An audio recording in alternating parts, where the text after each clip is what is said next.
जुड़ चुके हैं। बीरेन जी ही आज इस मुद्दे को लेकर आज सुबह मीटिंग में चर्चा कर रहे थे, तो ये तय हुआ कि इस पर डिबेट की जाए। बीरेन जी, मैं आपसे समझना चाहता हूं कि ये जो बदलाव हो रहा है पीढ़ियों का और जो नया नेतृत्व तो आ रहा है 5G, इससे क्या परिवर्तन होंगे, परिणाम किसके हक में जा रहा है, और क्या ये वक्त है कि अब अनुभवी नेताओं को थोड़ा उनके विचार मंडल में भेजकर नेतृत्व राज्यों में या रीजनल पार्टीज़ को या बड़ी पार्टियों को भी नए नेतृत्व को बढ़ाना चाहिए, यंग लीडर्स? देखिए, सबसे पहली बात यह है कि अगर कोई नेतृत्व, कोई हाई कमान इतनी हिम्मत रखता है कि किसी राज्य में मुख्यमंत्री हो और उसके नेतृत्व में चुनाव जीत भी गया हो और उसको हटाकर नया मुख्यमंत्री बना दे, तो ये बहुत बड़ी सफलता है। और कहिए कि पार्टी पर और उनके जो करिश्माई नेतृत्व है, दोनों पर पकड़ माना जा सकता है। भाजपा ने 3 बड़े हिंदी भाषी राज्यों में जहां उनके मुख्यमंत्री थे, उसके दावेदार थे, उनको हटाकर नए लोगों को वो लाई। तो ये मोदी युग की एक बहुत बड़ी उपलब्धि के तौर पर भाजपा देख सकती है। लेकिन दूसरी ओर जब आप देखेंगे तो जो दल हारे, उनके यहाँ पर हार की जिम्मेदारी किसी ने नहीं ली।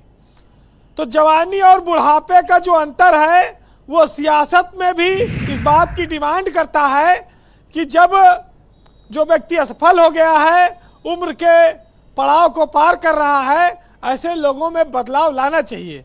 जो लोग ताकत में रह के बदलाव ला रहे हैं, तो और जो लोग हार रहे हैं, वो बदलाव पर उनको मंथन करना चाहिए। कमलनाथ हो, जिन्होंने कहा कौन अखिलेश वखिलेश, और दिग्विजय का पूरा परिवार हार गया। टीएस सिंहदेव 80-85 साल के हो गए, शपथ ग्रहण में पहुंचे थे, बैठे थे वहां भाजपा वाले में। वसुंधरा राजे, तमाम सारे लीडरशिप, अशोक गहलोत, ये सब कांग्रेस के जो ऐसे नाम हैं जिन्होंने अपने आगे किसी को बढ़ने नहीं दिया। अब ये लोग कांग्रेस को समाप्त कर चुके हैं अपने राज्यों में, और इनके अंदर भी ऊर्जा समाप्त है, खाली ये नाम का खा रहे हैं।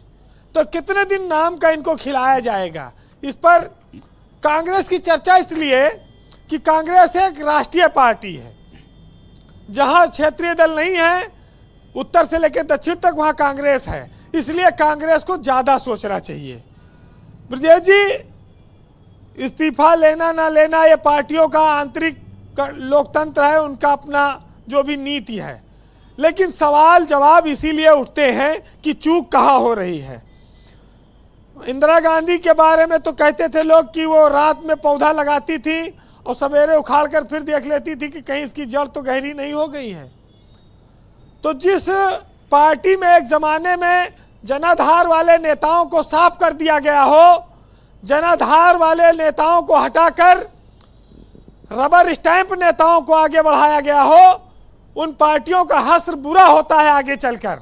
और इस बात को लोगों को जानना होगा। अगर खुर्राट लोगों से मुक्ति नहीं ले सकते हैं आप, तो फिर आप नई लड़ाई, नई ऊर्जा कैसे पैदा कर पाएंगे? अपने यहाँ कहा जाता है कि जो बचपन और बुढ़ापा होता है, इन दोनों को जवानी की हमेशा जरूरत रहती है, सहारे की। तो ये बात साफ है कि जवानी बहुत ताकतवर मानी गई है। नई पौध, नए लोग, नए विचार, नई टेक्नोलॉजी का जमाना है। सियासत में भी सब चीजें नई हैं और उसी हिसाब से लोगों को चलना पड़ेगा। तो जवाबदेही तो कांग्रेस को तय करनी चाहिए अपने लोगों पर, क्योंकि जो लोग समीक्षा नहीं करते अपनी, जो लोग अपनी कमियां नहीं ढूंढते हैं, वो फिर आगे तरक्की नहीं कर पाते हैं और ना उनके साथ लोग आगे बढ़ पाते हैं। अगर कांग्रेस ये हिम्मत जुटा लेती है तो इसी बहाने उसकी कुछ चर्चा हो जाएगी। ब्रजेश जी, बहुत सारे लोग कहते हैं जी कि मुखौटा, रबर स्टैम्प नेताओं को लोग पसंद करते हैं। देखिए, जब किसी पार्टी में किसी व्यक्ति का एक छत्र राज हो जाए और उसके नाम पर पूरे देश में वोट हो जाए, तो वो किसको कहाँ बैठाता है, इस पर बहुत ज़्यादा जनता ध्यान नहीं देती है। जनता अब नेताओं से ईमानदारी की उम्मीद करने लगी है, और शीर्ष पर बैठा हुआ व्यक्ति अगर ईमानदारी से कोशिश कर रहा है, परिणाम दे रहा है, तो फिर जनता उसके नाम पर वोट दे रही है।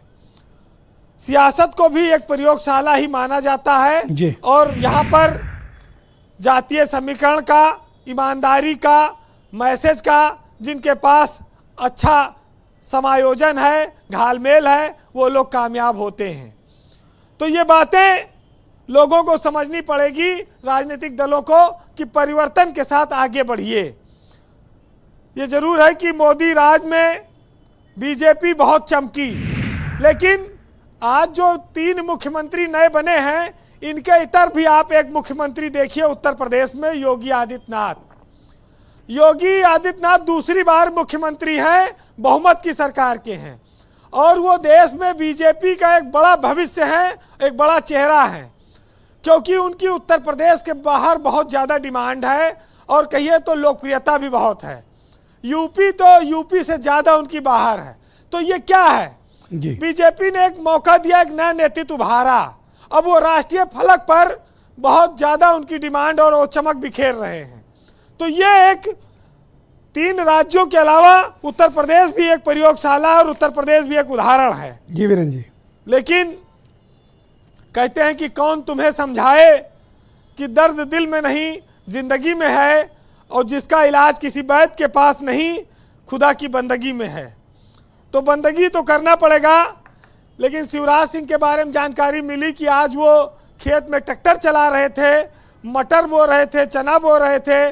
ऐसा लगता है कि शायद अगले मंत्रिमंडल के केंद्रीय विस्तार में उनको कृषि मंत्री बनाया जाए, क्योंकि वहीं के कृषि मंत्री थे तोमर साहब, वो वापस आ चुके हैं। जी वीरेंद्र जी। तो ये एक सब तमाम तुकबंदियां हैं, जानकारियां हैं। वैसे एक साहित्यकार ने लिखा है, सुनिएगा, कि जो भाजपा और कांग्रेस ये आपस में लड़ती हैं, उनके लिए है कि गलतियां जब दूसरों की गिनाया करो तो पहले खुद के गिरेबां में झांक कर आया करो, और आईना जब भी अपना उठाया करो पहले देखो फिर दिखाया करो। बहुत शुक्रिया वीरेंद्र जी, आपका बहुत बहुत धन्यवाद ग्राउंड जीरो से अपने इनपुट और फीडबैक हमें उपलब्ध कराने के लिए। बहनों भाइयों, जिन 3